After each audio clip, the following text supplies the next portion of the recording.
అర్జున్ తలుపు దగ్గర కాసేపు ఆగిపోయాడు. కాని అతని ఆసక్తి అతని భయాన్ని మించిపోయింది. అతను ధైర్యంగా ఒక అడుగు ముందుకు వేశాడు. అప్పుడే అతనొక వింత ప్రపంచంలోకి చేరిపోయాడు. అక్కడ ఉన్నదంతా వేరేలా ఉంది. ఆకాశం కొంచెం రంగు మారిపోయింది. చెట్లు నెమ్మదిగా కదులుతున్నాయి. గాలి కూడా ఏదో చెప్పాలనుకుంటున్నట్టు అనిపించింది. అర్జున్ చుట్టూ చూశాడు. కాని అక్కడొక విచిత్రమైన విషయం కనిపించింది. గ్రామంలో ఉన్నవాళ్లు అందరూ నిల్చున్నట్టే ఉన్నారు. ఎవ్వరూ కదలటం లేదు. అది ఒక జీవిస్తున్న గ్రామంలా కాకుండా ఒక నిలిచిపోయిన క్షణంలా అనిపించింది. అర్జున్ భయపడ్డాడు. ఇదేం జరుగుతోంది అని అనుకున్నాడు.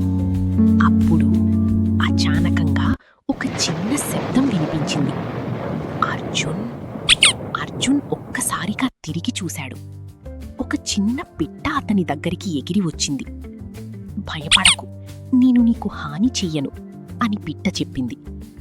అర్జున్ ఆశ్చర్యపోయాడు. నువ్వు మాట్లాడుతున్నావా అని అడిగాడు. పిట్ట నెమ్మదిగా నవ్వింది. ఇది సాధారణ ప్రపంచం కాదర్జున్, ఇది మాయాగ్రామం. ఇక్కడ టైం ఆగిపోయింది. ఎందుకంటే ఒక పెద్ద ప్రమాదం దగ్గర పడుతోంది. అర్జున్ గుండె వేగంగా కొట్టుకుంది. ఏ ప్రమాదం అని అడిగాడు. పిట్ట కాసేపు మౌనంగా ఉంది. తర్వాత నెమ్మదిగా చెప్పింది. ఇవాళ రాత్రి ఈ ప్రపంచం పూర్తిగా మారిపోతుంది. అర్జున్ షాక్ అయ్యాడు. అది ఎలా ఆపాలి అని అడిగాడు. పిట్ట అర్జున్ వైపు చూసి చెప్పింది, అది నువ్వే చెయ్యాలి. అర్జున్ కంగారు పడ్డాడు. నేనా? పిట్ట తల ఊపింది. అవును అర్జున్, నువ్వే ఈ ప్రపంచానికి చివరి ఆశ. అర్జున్ ఆలోచనలో పడ్డాడు. ఇప్పుడు అతను ఏం చెయ్యాలి? అర్జున్ నిజంగా ఈ ప్రపంచాన్ని కాపాడగలడా, లేక ఇది అతని చివరి ప్రయాణమా? తర్వాత ఏమైంది తెలుసుకోవాలంటే ఎపిసోడ్ 3 చూడండి.